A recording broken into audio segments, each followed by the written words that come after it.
Assalamu alaikum. The topic of today's lecture: Introduction to Antibacterial Chemotherapy.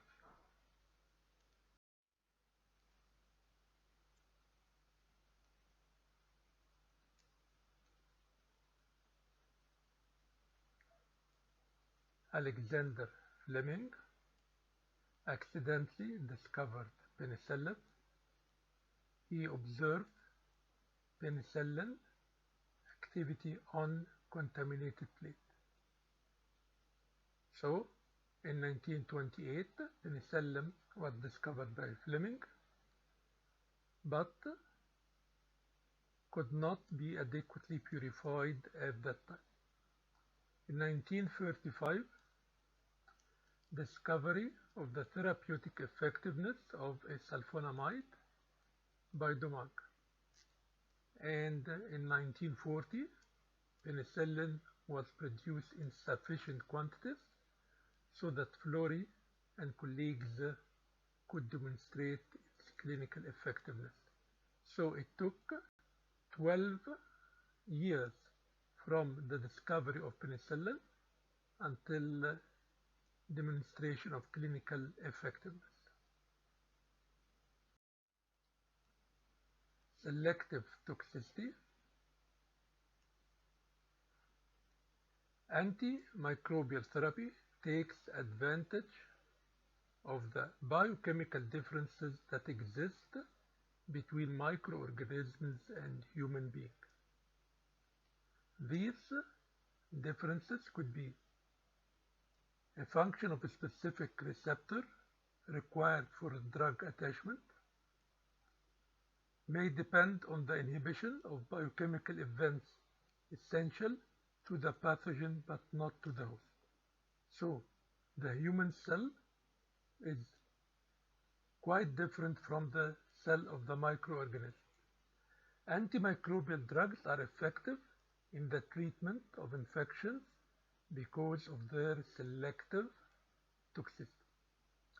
They have the ability to injure or kill an invading microorganism without or with minimally harming the cells of the host.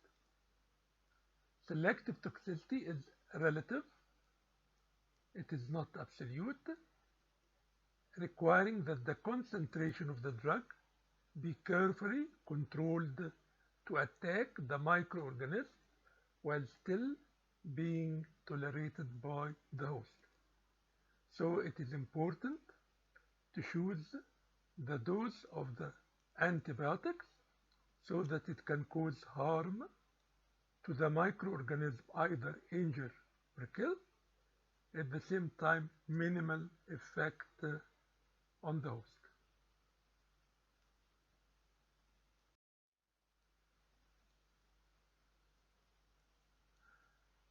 Types and goals of antimicrobial therapy. Prophylactic therapy, treating patients who are not yet infected. So prophylactic therapy or prophylactic antibiotics are given to patients who are not infected. Why? To prevent infection in these patients. An example is to prevent wound infections after various surgical procedures. So a patient going to surgery, the physician will prescribe an antibiotic to prevent wound infection after the surgery. This is called prophylactic. Another example, patients at risk of infective endocarditis. Again, remember, prophylactic therapy, the patients are not yet infected. Empiric therapy in the symptomatic patient. So here, the patient is infected, but we don't know the exact organism. Immediate administration of antibiotics before bacterial identification and susceptibility testing. in cases where the risks of waiting are high. So here the patient is infected.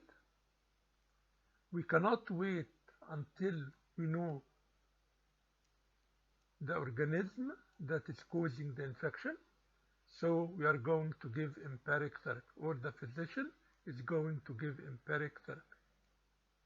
Here, the risk of waiting are high. Example, treatment of febrile episode in neutropenic cancer patient.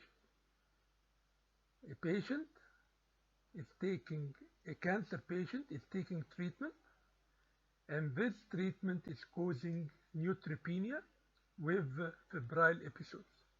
In this situation, I don't know the offending organism. I need to wait for the bacterial culture. However, the situation or the risks are high, and so we are not going to wait, and we are going to give empiric therapy to these neutropenic cancer patients until the results of the culture come back, and then we are going to give the antibiotics according to the organism. Definitive therapy with known pathogen. So again, prophylactic therapy, the patient is not infected. Empiric therapy, the patient is infected, but we don't know the offending organism, and we cannot wait. Last, definitive therapy with known pathogen.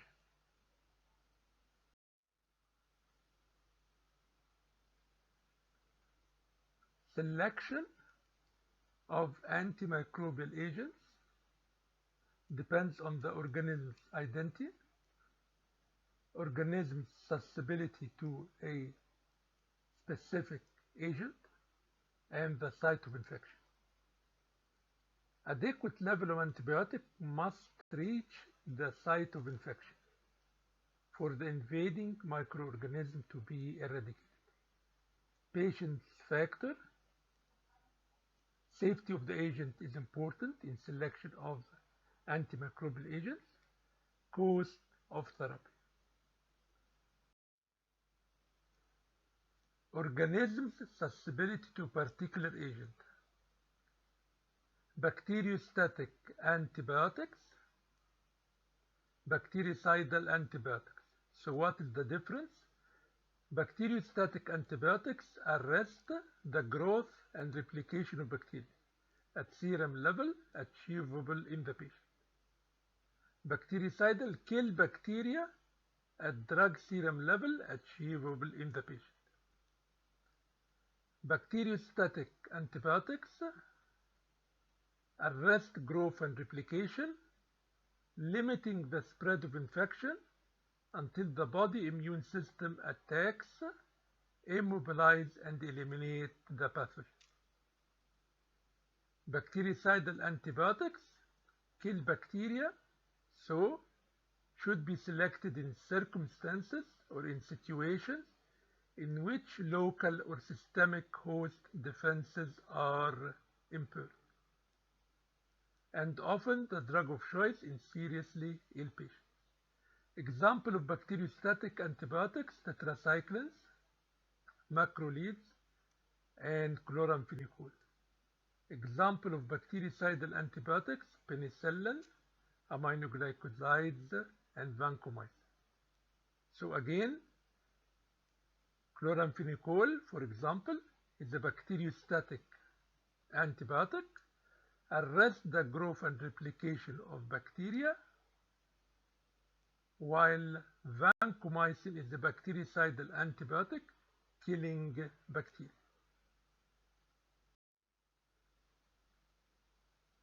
Minimum inhibitory concentration, abbreviation MIC.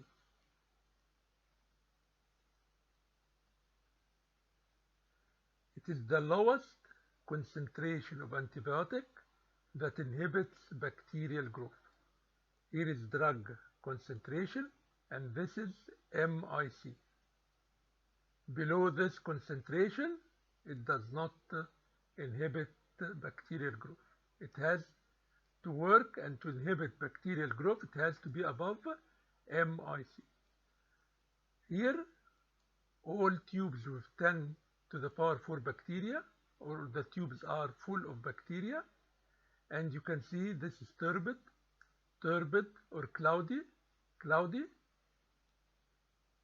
Clear means there is no or inhibits bacterial growth, so 3 microgram per ml. So MIC is 3 microgram per ml. To provide effective antimicrobial therapy, clinically obtainable antibiotic concentration in body tissue and fluid should be greater than minimum inhibitory concentration.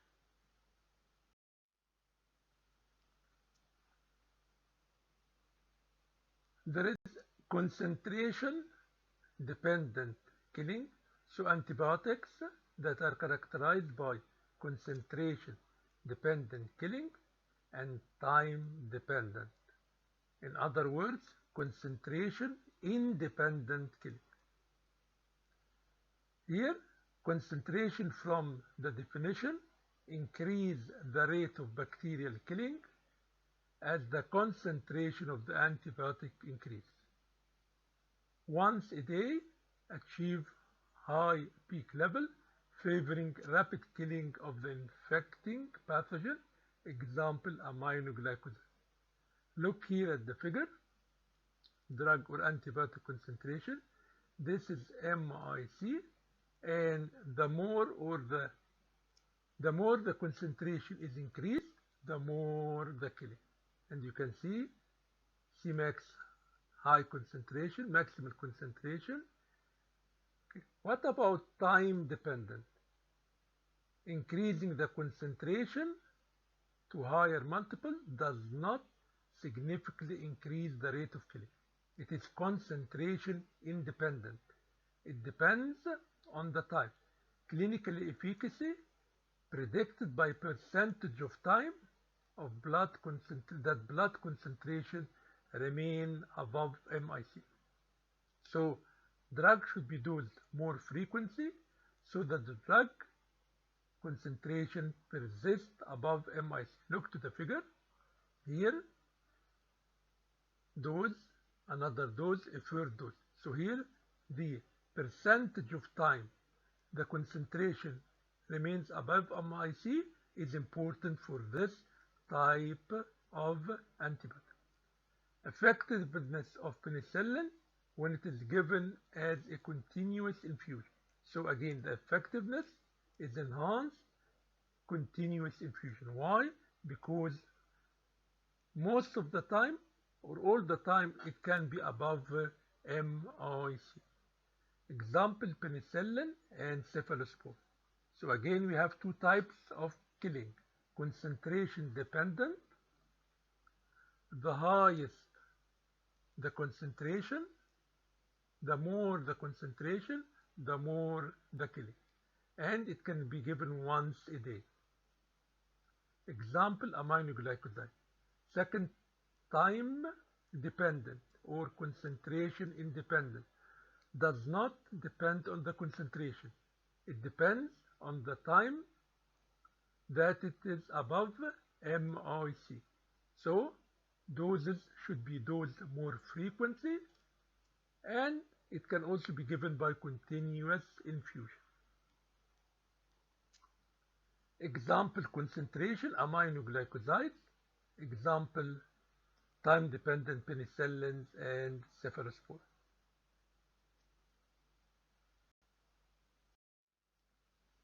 Post-antibiotic effect. We mentioned that MIC is the minimum inhibitory concentration. What is the post-antibiotic effect? It is persistent suppression of microbial growth occurs after level of antibiotic have fallen below the MIC. So still here, this is MIC, still here below concentration below MIC, but still there is a post-antibiotic effect. How and why? Persistence of the drug at a binding site. Yes, the concentration in the blood is below minimum inhibitory concentration, but still the antibiotic is at the binding site and it is causing an effect. Number 2, need to form new enzymes before growth can resume. The antibiotics have affected the enzymes, and again, although the concentration is below MIC in the blood, but these enzymes were not synthesized. Or slow recovery after reversible non-lethal damage to cell structure. The antibiotic have reversibly damaged cell structures and still they need time to recover. So there is a prolonged post-antibiotic effect of concentration-dependent antibiotics. Again, let's go to the figure. Concentration-dependent antibiotics, long post-antibiotic effect.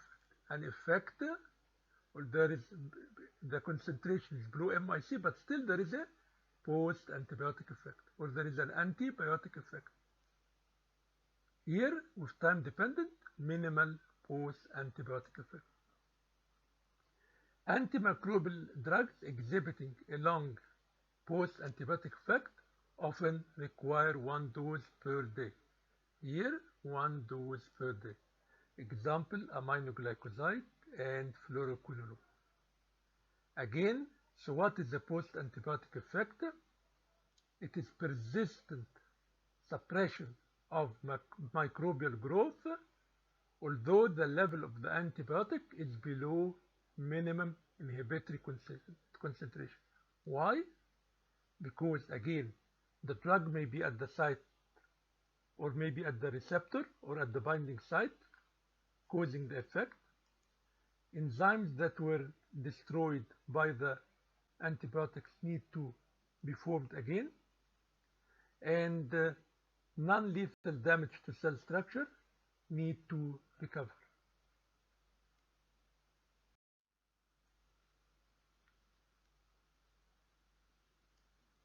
Patient's factors, immune system, renal dysfunction. Remember, kidneys are the main organs for excretion. Hepatic dysfunction, the liver is the main organ of metabolism. Poor perfusion, decreased circulation to lower limbs in diabetes, reduces the amount of antibiotic that reaches that area. Infections are difficult to treat. Age, renal and hepatic elimination processes are poorly developed in newborns. Neonates are vulnerable to the toxic effect of chloramphenicol and sulfonamide. We'll discuss this later. Severity of the disease, history of allergy, other medications, pregnancy, and lactation. So all these are factors to put in consideration during the selection of antibiotics.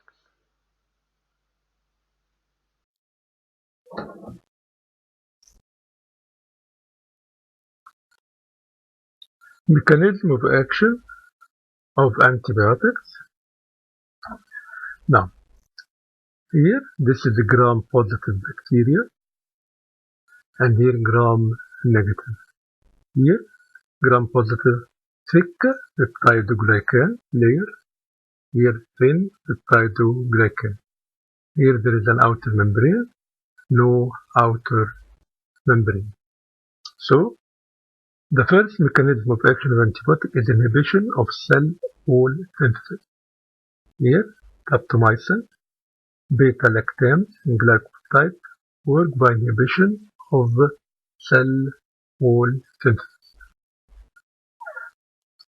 Number 2, inhibition of bacterial protein synthesis. Here, this is the ribosome. There is 50S and there is 30S. Aminoglycosides and tetracyclines bind to 30S, inhibit bacterial protein synthesis. Macrolides, chloramphenicol and others bind to the 50S, leading to inhibition of bacterial protein synthesis. Then we have antifolate, sulfonamides, and trimethoprim. Prevent the formation of folate.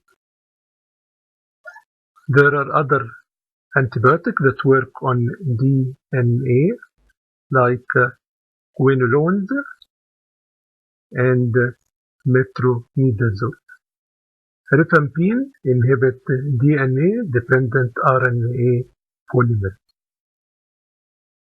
Again, inhibitors of bacterial cell wall synthesis, daptomycin, beta-lactam, glycoside as example. Inhibition of bacterial protein synthesis, bind to 30S aminoglycoside tetracycline. Inhibits of bacterial protein synthesis, bind to 50S macrolides, chloramphenicol and others. Action on DNA, quinolones, metronidazole, and act on DNA-dependent RNA polymerase, rifampin or rifampicin. We'll discuss the mechanism of action of antibiotic in more details with the individual antibiotic.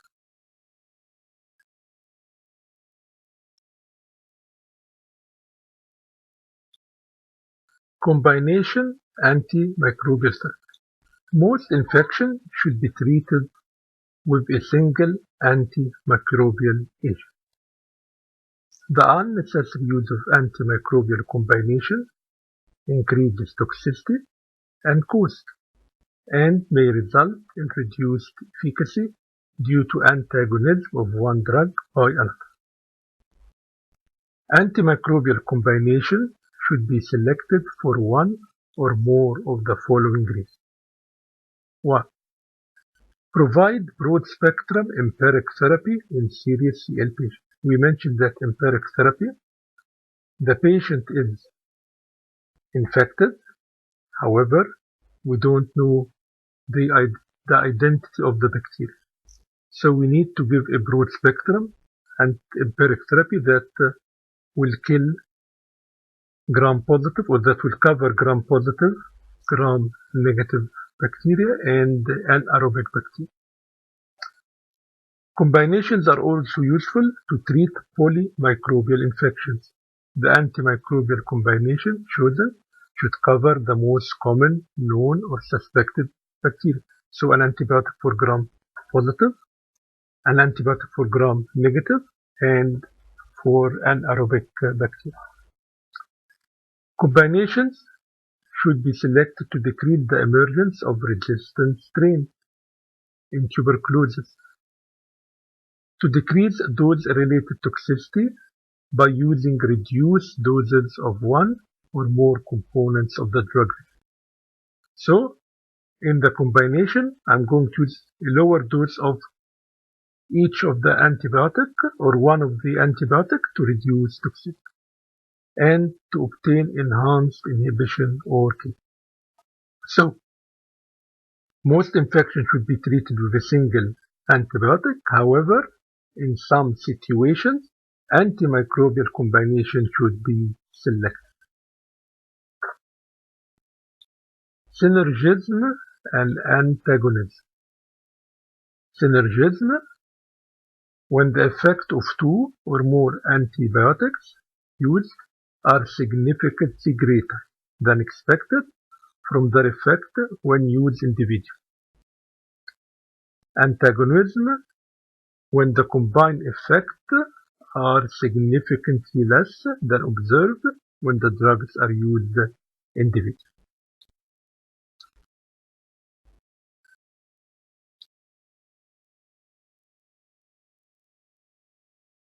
Mechanisms of antimicrobial synergism. Number 1. Blockade of sequential steps in a metabolic sequence. Trimethoprim, sulfamethoxazole, which is a sulfonamide, blockade of 2 sequential steps in the folic acid pathway. Let's see the folic acid pathway. We have para-aminobenzoic acid converted into dihydrofolic acid, and dihydrofolic acid is converted into tetrahydrofolic acid. Here we have the enzyme dihydroteruate synthase, and here dihydrofolate reductase. Sulfonamide inhibit this step. Trimethoprim inhibit this step. Blockade of the 2 sequential steps, much more complete inhibition of growth than achieved by either component alone. Number 2, inhibition of enzymatic inactivation. Some bacteria can produce enzymes that inactivate antibiotics. So we have a group of enzymes called beta-lactamases. One of them is penicillinase, can be produced by some bacteria, and this will cause enzymatic inactivation of beta-lactam antibiotics. Penicillin are one of the beta-lactam antibiotics. We'll discuss beta-lactam in more detail. However, so enzymatic inactivation of beta-lactam antibiotics, let's say by penicillinase, is the major mechanism of antibiotic resistance. Now, inhibition of beta-lactamase by beta-lactamase inhibitor drug, clavulanic acid, result in synergy. So now I'm giving 2 drugs, the antibiotic and a beta-lactamase inhibitor. The beta-lactamase inhibitor will prevent beta-lactamase enzyme from inactivating the beta-lactam antibiotic, and the beta-lactam antibiotic will kill the bacteria. Another mechanism of antimicrobial synergism, enhancement of antimicrobial agent uptake. Penicillin, they are cell wall synthase inhibitor, can increase the uptake of aminoglycoside by a number of bacteria, including staph and pseudomonas. So, penicillin, as it is a cell wall synthase inhibitor, will enhance the uptake of aminoglycoside inside the bacterial cell.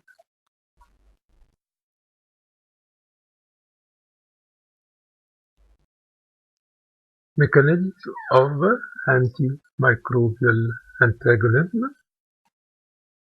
Inhibition of cidal activity by static agents.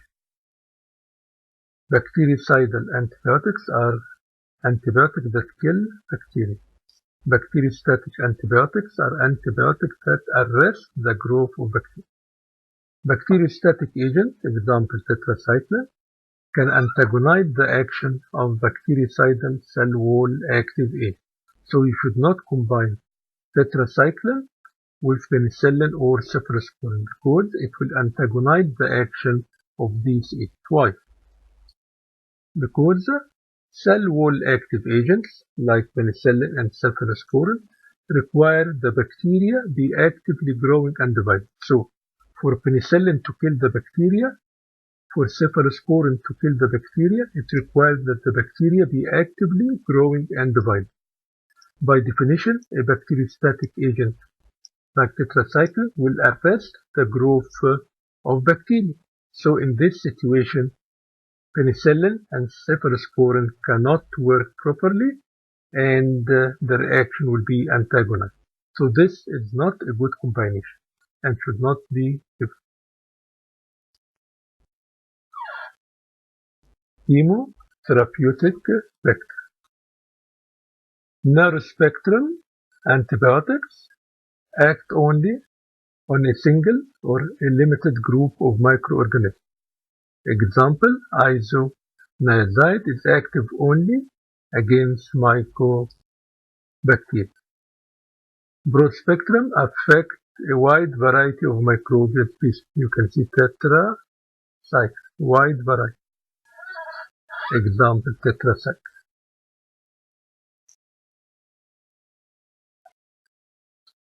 Resistance to antimicrobial agents.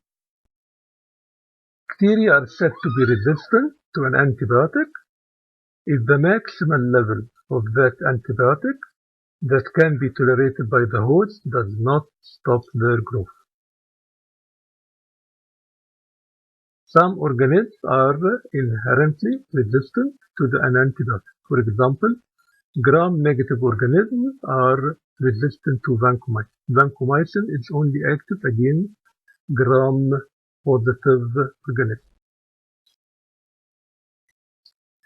Bacteria that are normally responsive to a drug may develop more virulent or resistant strains through spontaneous mutation or acquired resistance and selection. So, the bacteria at the beginning can be responding and can be sensitive to a drug. By time it becomes resistant to this antibiotic.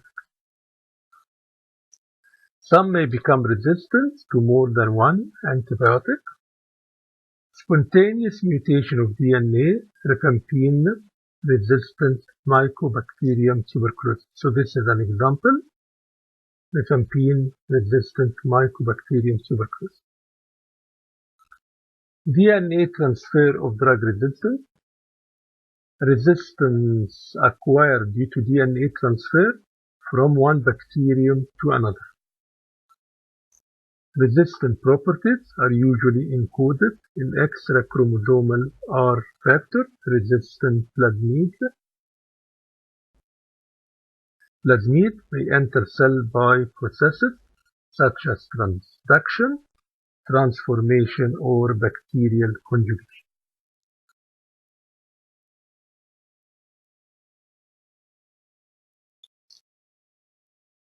Genetic mechanisms of acquired resistance. Transduction, transfer of genetic information from donor to recipient cell by viruses of bacteriophages. Conjugation,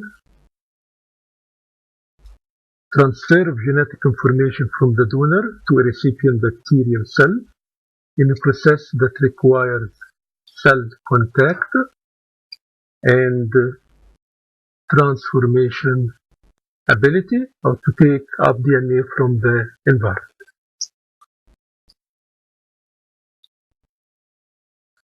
Mechanisms of resistance to antimicrobial agents.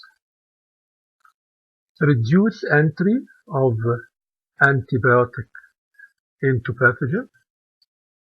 Enhanced export of antibiotic by a flux pump, so the antibiotic enter the bacteria and then it is removed away by formation of a flux pumps. Release of enzymes that destroy the antibiotic. Change of target proteins and development of alternative pathways to those inhibited by antibiotics. All these are mechanisms of resistance to antimicrobial agents.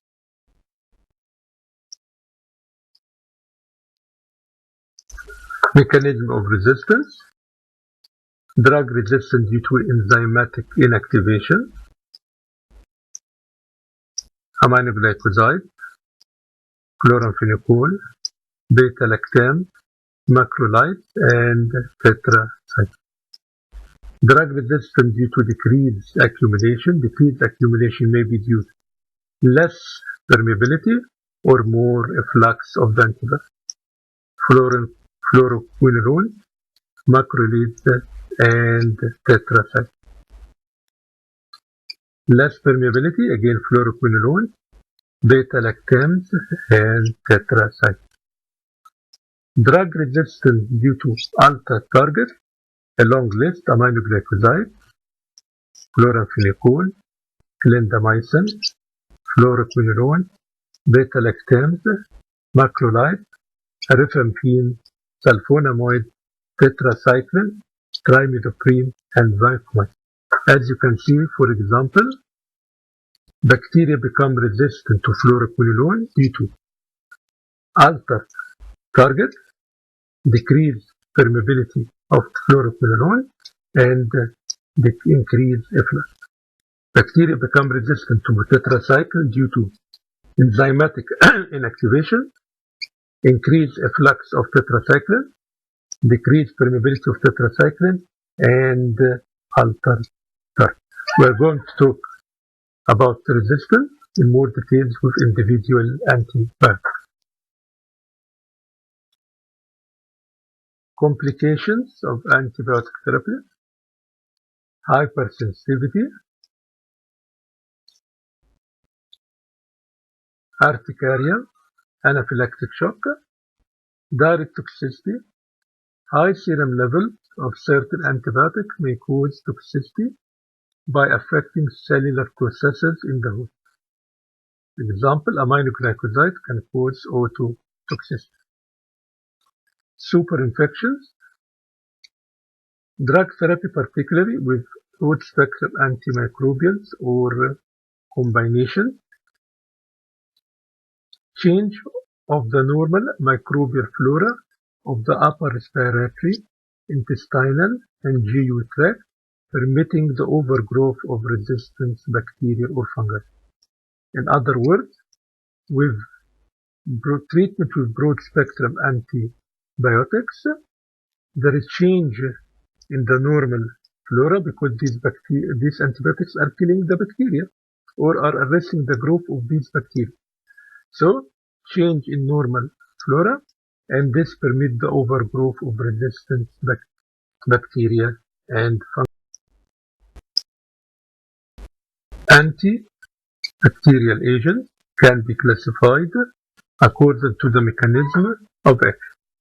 So, inhibitors of cell wall, beta-lactam compounds